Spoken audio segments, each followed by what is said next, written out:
Hey guys, Mr. T here, just doing another video. This one is on theoretical probability. So the theoretical probability of an event occurring is the probability calculated without doing an experiment. So that's why it's theoretical. It's the probability in theory versus the probability after getting data from an experiment.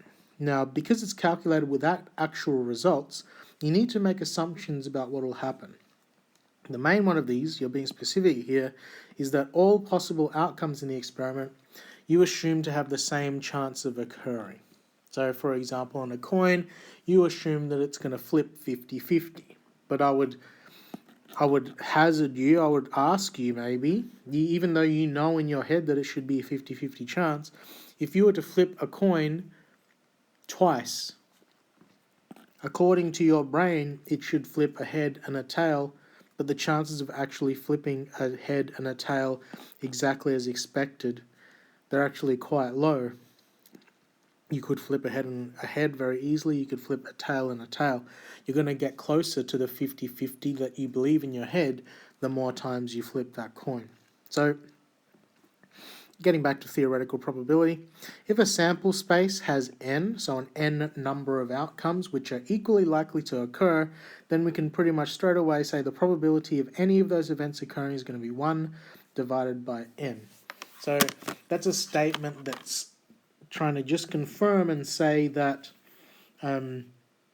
this theoretical probability only works if the probability of all of the outcomes occurring is 1 divided by the number of outcomes.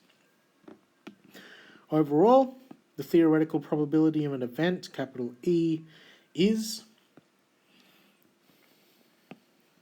probability of event, number of outcomes corresponding to the event E over the number of outcomes in the sample space. So to do these, you need to know what are all of the possible outcomes of the experiment, and then you need to be clear on what the event you're interested in is, because you need to know which of those events line up with what you care about.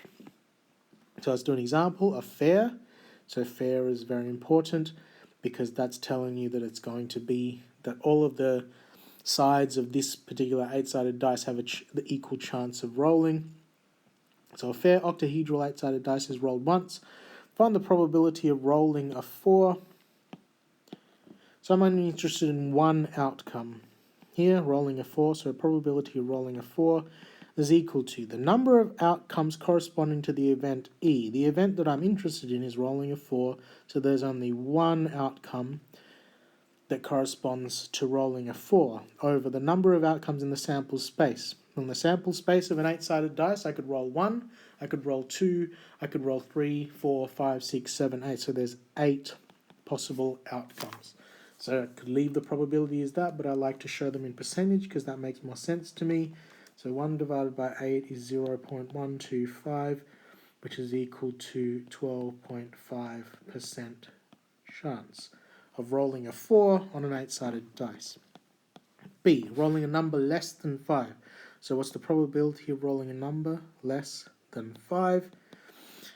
So remember, less than 5 means that I don't want 5. I want everything less than 5. So that's 4, 3, 2, 1.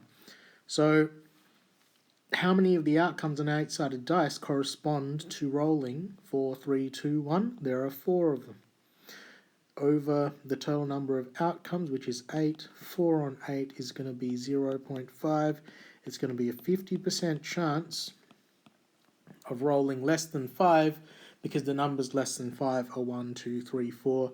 They make up half of the sides of dice on 8-sided dice.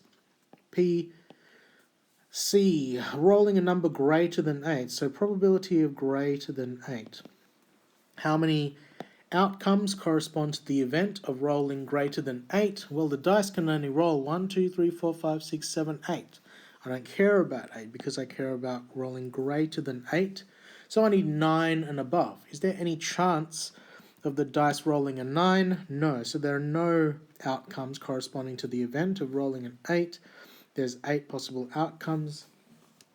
0 divided by 8 is 0% chance of rolling greater than 8 on an 8-sided dice.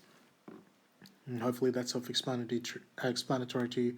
So hopefully that helps you out with finding the theoretical probability, and I will see you in the next video.